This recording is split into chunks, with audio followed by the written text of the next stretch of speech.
Hello students, welcome back to my YouTube channel Exam Based Classes. Students, जैसा कि आप अपने बोर्ड एग्जाम का टाइम टेबल तो जानते ही होंगे। 4 मार्च को आपको विज्ञान का पेपर होना है। विज्ञान से संबंधित मैंने एक वीडियो अपने YouTube चैनल पे डाल रखी है, जो कि एग्जाम में तकरीबन 9 से 10 बार स्टूडेंट्स पूछा जा चुका है, समझाती है श्रेणी। इस बचे हुए समय में आपको पूरा बुक पढ़ने का टाइम स्टूडेंट्स क्या है? नहीं है। मैं आपके पूरे सिलेबस को एक कंपाइल कर रहा हूँ कुछ टॉपिक्स में, जो आपके टॉपिक्स आपका बोर्ड बार-बार क्या करता है, आपके बोर्ड एग्ज़ाम में पूछता है। तो आपको क्या करना है कि उन टॉपिक्स को पढ़ के जाना है। जैसा कि आपने थंबनेल में देखा कि आप बस इन्हीं टॉपिक्स को पढ़ लीजिए। आपके पास ज़्यादा समय नहीं है, तो इन बचे हुए समय में बखूबी तरीके से आप इन टॉपिक्स को क्या कर सकते हैं, कंप्लीट कर सकते हैं। तो स्टूडेंट्स, आइए आज की ये वीडियो शुरू करते हैं। उससे पहले स्टूडेंट्स, अगर आप हमारे चैनल पे नए हैं, तो हमारे चैनल को सब्सक्राइब करें और बेल आइकन दबाना ना भूलें स्टूडेंट्स। उससे क्या होगा कि मैं जब भी अपने चैनल पे कोई वीडियो अपलोड करूँगा, उसकी नोटिफ़िकेशन सबसे पहले आप तक पहुँचेगी। तो स्टूडेंट्स, आइए इस वीडियो को शुरू करते हैं। स्टूडेंट, जैसा कि देख रहे हैं, ये यूपी बोर्ड परीक्षा 2025 फिजिक्स सब्जेक्ट के इम्पोर्टेंट टॉपिक्स को मैं आपको बताने वाला हूँ। ये यूपी बोर्ड परीक्षा 2025 में स्टूडेंट्स क्या होंगे, ये टॉपिक आपसे पूछे जाएँगे। 110% है स्टूडेंट्स कि आपके बोर्ड एग्ज़ाम में इन्हीं टॉपिकों से क्वेश्चन आपको अपने बोर्ड एग्ज़ाम में देखने को मिलेंगे। तो ये 10 टॉपिक स्टूडेंट्स मैं बता रहा हूँ। मात्र 10 टॉपिक बता रहा हूँ फिजिक्स के स्टूडेंट्स। आप इन 10 टॉपिक्स को क्या करिए स्टूडेंट्स, पढ़ के जाइए। जैसा कि आपने थंबनेल में देखा, 30 से 35 टॉपिक है आपके फिजिक्स, केमिस्ट्री और बायोलॉजी को मिला के स्टूडेंट्स। मैंने क्या किया है कि आपकी बुक और आपके जितने प्रीवियस ईयर पेपर हैं, उनका एनालिसिस किया है स्टूडेंट्स। वीडियो लाने में थोड़ी-सी देरी हुई है स्टूडेंट्स, इसका वीडियो मुझे पहले ही बना देना चाहिए था। फिर भी सटीक टाइम पे आपको ये वीडियो मैं आपको प्रोवाइड कर रहा हूँ और इसमें क्या है कि आपके जितने प्रीवियस ईयर बोर्ड परीक्षा में क्वेश्चन पूछे गए हैं और आपके बुक का जो सिलेबस है स्टूडेंट्स, आपका जो सिलेबस है, उस सिलेबस को कंपाइल करके बनाया गया है ये। ये वीडियो उन सिलेबस को कंपाइल करके बनाया गया है स्टूडेंट्स और इसमें वही मोस्ट इम्पोर्टेंट टॉपिक्स हैं, जो बोर्ड अप्रोच करता है आपके बोर्ड परीक्षा में क्वेश्चन पूछने के लिए। तो स्टूडेंट्स, जैसा कि देख रहे हैं, पहला जो आपका टॉपिक्स है वो प्रकाश का परावर्तन और स्टूडेंट्स क्या है, प्रकाश का अपवर्तन। इससे 110% स्टूडेंट्स आपके क्वेश्चन बनने ही बनने हैं, बनेंगे क्वेश्चन।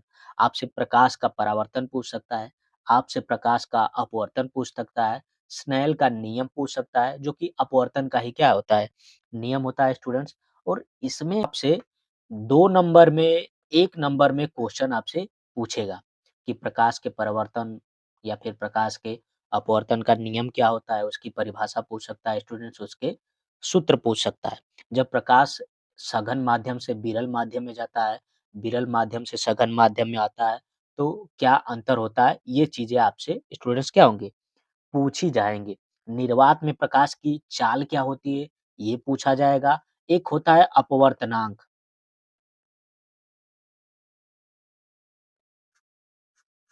अपवर्तनांक स्टूडेंट्स, वो बोर्ड परीक्षा में आपके 1 नंबर में 110% है कि वो पूछा जाएगा। या तो पूछ देगा कि काँच के सापेक्ष जल का अपवर्तनांक ज्ञात करिए, उसमें 2 अपवर्तनांक आपको दे देंगे, जैसे जल का अपवर्तनांक दे देगा, आपको काँच का अपवर्तनांक देगा और पूछेगा कि काँच में प्रकाश की चाल है, जल में प्रकाश की चाल है। इस तरीके से क्वेश्चन दे के अब दूसरा पूछेगा और पूछेगा स्टूडेंट्स कि निर्वात में प्रकाश की चाल क्या होती है? तो निर्वात में स्टूडेंट्स जो प्रकाश की चाल होती है स्टूडेंट्स, वो होती है 3 गुणे 10 की पावर आई 8 मीटर प्रति सेकंड। ये स्टूडेंट्स 110% आपके बोर्ड एग्जाम में ये क्वेश्चन पूछना ही पूछना है, वो हर बार पूछता है। और ये छोटे-छोटे क्वेश्चन स्टूडेंट्स, जिन पे अगर आप ध्यान नहीं देंगे, तो हो सकता है आपके बोर्ड परीक्षा में 70 में 70 नंबर आप हासिल ना कर पाएँ स्टूडेंट। तो अगर आपके बोर्ड परीक्षा में आपको 70 में 70 नंबर हासिल करना है, तो इन टॉपिक्स को स्टूडेंट्स क्या करिए, देख के जाइए और हमारी वीडियो अंत तक देखिएगा स्टूडेंट्स। इसमें जितने टॉपिक्स हैं सब इम्पोर्टेंट मैंने बताए हैं। अगर आपसे एक भी टॉपिक छूट जाएगा तो आप अपने बोर्ड परीक्षा में अच्छे अंक हासिल नहीं कर सकते स्टूडेंट। तो पहला टॉपिक तो हो गया स्टूडेंट्स प्रकाश। प्रकाश के अपवर्तन, परावर्तन, जो सारी चीज़ें प्रकाश से रिलेटेड है, वो स्टूडेंट्स क्या करनी है आपको, पढ़ना है। नेक्स्ट टॉपिक है स्टूडेंट्स दर्पण। दर्पण मोस्ट इम्पोर्टेंट टॉपिक है स्टूडेंट्स, ये आपके बोर्ड परीक्षा में पूछा जाएगा।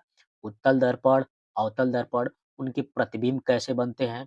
क्या प्रतिबिंब आभासी होते हैं, वास्तविक होते हैं, वस्तु से छोटे होते हैं, उल्टे होते हैं, वस्तु से बड़े होते हैं? इस तरीके के क्वेश्चंस आपके बोर्ड एग्जाम में आपको देखने को मिलेंगे। हो सकता है 4 नंबर में भी आपको देखने को मिल जाए या फिर 2 नंबर में भी देखने को मिल जाए। 2 नंबर में देखने को ऐसे मिलेगा कि कोई अवतल दर्पण है, वस्तु यहाँ रखी गई है और उसका प्रतिबिंब किस तरीके का बनेगा, उसकी स्थिति क्या होगी स्टूडेंट्स, ये आपसे पूछा जाएगा। और 4 नंबर में जब भी ये क्वेश्चन आपसे पूछा जाएगा स्टूडेंट, तो आपको वस्तु की स्थिति दे देगी, प्रतिबिंब की स्थिति पूछेगी और कहेगा कि इसका सचित्र वर्णन कीजिए। आपको उसके साथ क्या करना पड़ेगा स्टूडेंट्स, चित्र भी आपको क्या करना पड़ेगा, बनाना पड़ेगा। तो दर्पण जो है स्टूडेंट्स मोस्ट इम्पोर्टेंट क्वेश्चन है, इसके उदाहरण भी आपसे पूछ सकता है। जैसे उदाहरण में पूछ सकता है कि गाड़ी में जो मिरर लगते हैं, जो दर्पण लगते हैं, वो कौन से दर्पण होते हैं, उत्तल होते हैं, अवतल होते हैं। कभी-कभी चौराहे पे आप देखेंगे कि दर्पण लगा होता है, वो कौन-सा दर्पण होता है और किस लिए यूज़ किया जाता है। दंत चिकित्सक जो होता है, वो कौन-सा दर्पण यूज़ करता है, आपके दाँत को चेक करने के लिए। तो इस तरीके के क्वेश्चन स्टूडेंट्स आपके बोर्ड एग्ज़ाम में देखने को मिलेंगे, 1 नंबर या 2 नंबर में स्टूडेंट्स। नेक्स्ट आपका जो टॉपिक है स्टूडेंट्स, वो है आपका नेक्स्ट टॉपिक है lens. Students lens most important topics है आपके फिजिक्स में और लेंस से क्वेश्चन बनने ही बनने हैं स्टूडेंट्स। लेंस से क्या करेंगे? आपके क्वेश्चन बनेंगे, आपको पूछ देगा कि किस लेंस में कौन-सा प्रतिबिंब बनता है। जैसे दर्पण, अवतल दर्पण क्या होता है स्टूडेंट्स? अवतल दर्पण में कुल 6 स्थितियाँ होती हैं प्रतिबिंब की। एक स्थिति ऐसी होती है कि जब वस्तु अनंत पर स्थित हो और उसका प्रतिबिंब कहाँ बनेगा? उल्टा बनेगा, आभासी बनेगा, वास्तविक बनेगा, ये स्थिति पूछ देगी। या फिर क्या है, एक स्थिति होती है स्टूडेंट्स, एक स्थिति तो आपकी हो गई जब अनंत पे है। दूसरी स्थिति हो गई अनंत और वक्रता त्रिज्या के बीच में वस्तु स्थित है, तो उसका प्रतिबिंब कहाँ बनेगा? तीसरी स्थिति हो गई स्टूडेंट्स अवतल दर्पण की। तीसरी स्थिति होगी कि अगर वस्तु वक्रता त्रिज्या पर स्थित है, तो उसका प्रतिबिंब कैसा बनेगा? चौथी स्थिति होगी स्टूडेंट्स कि अगर वस्तु वक्रता त्रिज्या और फ़ोकस दूरी के बीच में है स्टूडेंट्स, तो उसका प्रतिबिंब कैसा बनेगा? पाँचवा स्थिति ऐसी होगी कि फ़ोकस दूरी पर वस्तु रहेगी, तो उसका प्रतिबिंब कैसा बनेगा? और छठी स्थिति ऐसी है स्टूडेंट कि फ़ोकस दूरी और ध्रुव के बीच में अगर वस्तु स्थित है, तो उसका प्रतिबिंब कैसा बनेगा? ये हो गए आपके दर्पण से। दर्पण से ये 6 स्थितियाँ आपको पढ़ के जानी है। उत्तल दर्पण में 2 स्थितियाँ बनती हैं। जितनी स्थितियाँ हैं वस्तु की, उनको फिगर के साथ आप देख के जाइए और दर्पण का जो फ़ॉर्मूला है स्टूडेंट, वो भी आपको क्या करना है, देख के जाना है, उसपे न्यूमेरिकल भी पूछे जा सकते हैं। लेंस में भी स्टूडेंट्स इसी प्रकार है कि लेंस में भी आपका पूछेगा प्रतिबिंब, यहाँ उसी का दर्पण का उल्टा हो जाता है स्टूडेंट्स। वहाँ क्या है कि अवतल दर्पण में 6 स्थितियाँ बनती हैं, यहाँ उत्तल लेंस में 6 स्थितियाँ बनेंगी। वहाँ उत्तल दर्पण में 2 स्थितियाँ बनती थी, यहाँ अवतल लेंस में 2 स्थितियाँ बनेंगी और इसका फ़ॉर्मूले में क्या हो जाता है, माइनस इंक्लूड हो जाता है स्टूडेंट्स। तो इसके फ़ॉर्मूले को आपको देख के जाइएगा, इसमें आपका न्यूमेरिकल पूछेगा स्टूडेंट्स। लेंस से आपका न्यूमेरिकल पूछेगा, लेंस की क्षमता स्टूडेंट्स आपको दे देगा और इसकी फ़ोकस दूरी पूछेगा। तो इसका जो फ़ॉर्मूला होता है स्टूडेंट्स D बराबर 1/f होता है और f यहाँ पे फ़ोकस दूरी क्या होती है स्टूडेंट्स, मीटर में दी होती है।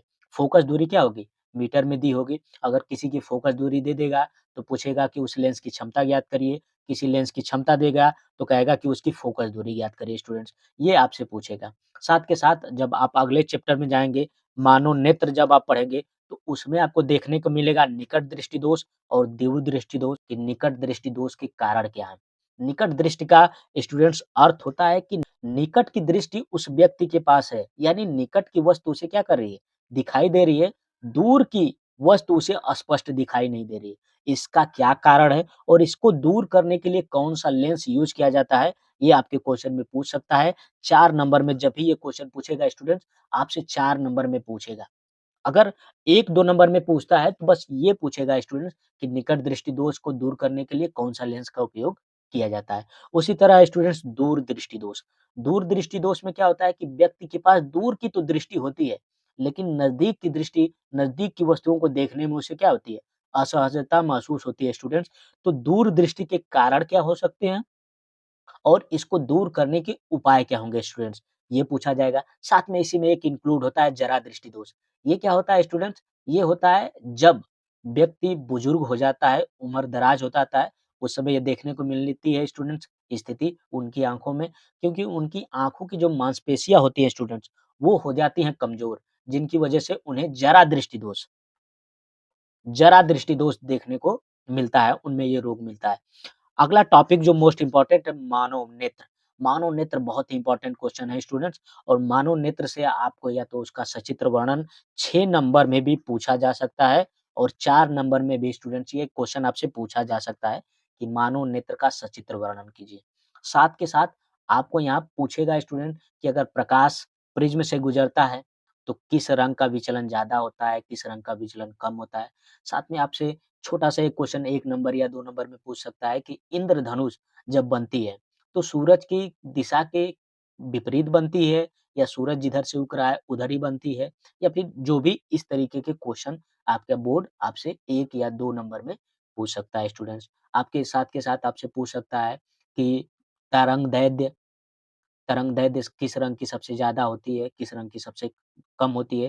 तो आपको जो विविगोर सूत्र है स्टूडेंट्स, विविगोर सूत्र उसको आपको क्या करना है, याद रखना है और उसमें आपका क्या होता है कि बैंगनी रंग की तरंग दैर्ध्य क्या होती है स्टूडेंट्स, कम होती है, परंतु उसका विचलन ज़्यादा होता है। साथ के साथ जो लाल रंग की तरंग दैर्ध्य स्टूडेंट्स क्या होती है, ज़्यादा होती है, लेकिन उसका विचलन क्या होता है, कम होता है। इसलिए आप देखेंगे सिग्नल जो होता है रेड लाइट होता है ताकि दूर से उसका विचलन होता ही नहीं है, वो दूर से दिखाई देती है और उसकी तरंग दैर्ध्य सबसे ज़्यादा होती है स्टूडेंट। ये आपको 1 या 2 नंबर में देखने को मिलेगा। मानव नेत्र के टॉपिक में ये क्वेश्चन आपको देखने को मिलेगा।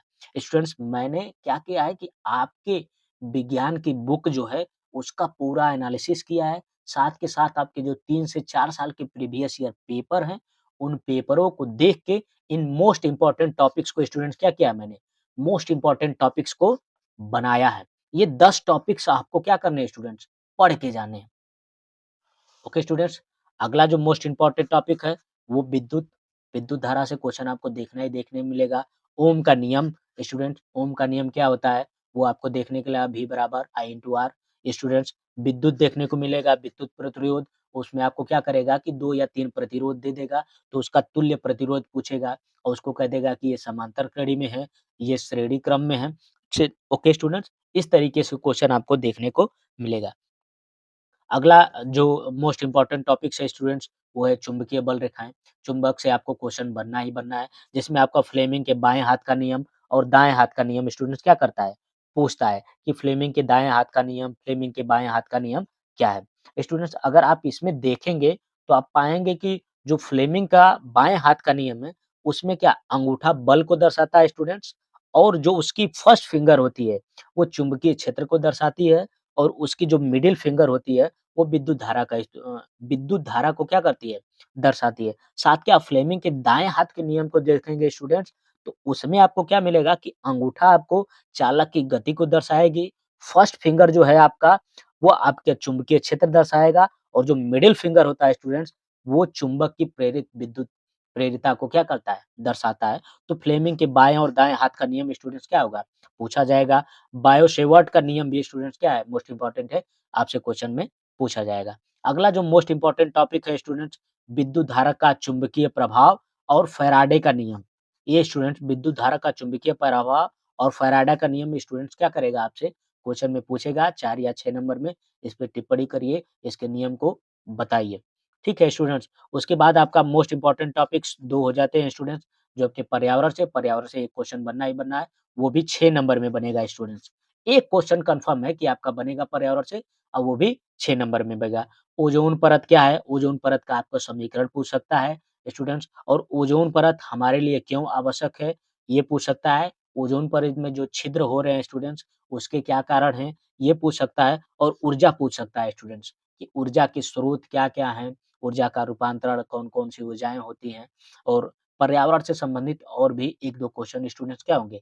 आपके बोर्ड एग्ज़ाम में देखने को मिलेंगे। तो स्टूडेंट्स ये रहे आपके फिज़िक्स के, विज्ञान में फिज़िक्स के मोस्ट 10 इम्पोर्टेंट टॉपिक्स जो आपके पेपर में पूछे जाएँगे स्टूडेंट्स। तो आप 2025 का बोर्ड एग्ज़ाम देने जा रहे हैं स्टूडेंट्स, तो इन टॉपिक्स को क्या करिए स्टूडेंट्स, पढ़ के जाइएगा। आपको 70 में 70 कन्फर्म है कि 110% 70 में 70 आप लाएँगे। तो स्टूडेंट्स ये है फिज़िक्स के मोस्ट इम्पोर्टेंट क्वेश्चन। इसी तरीके की वीडियो मैं आपके केमिस्ट्री और बायो के लिए भी बना दूँगा स्टूडेंट्स।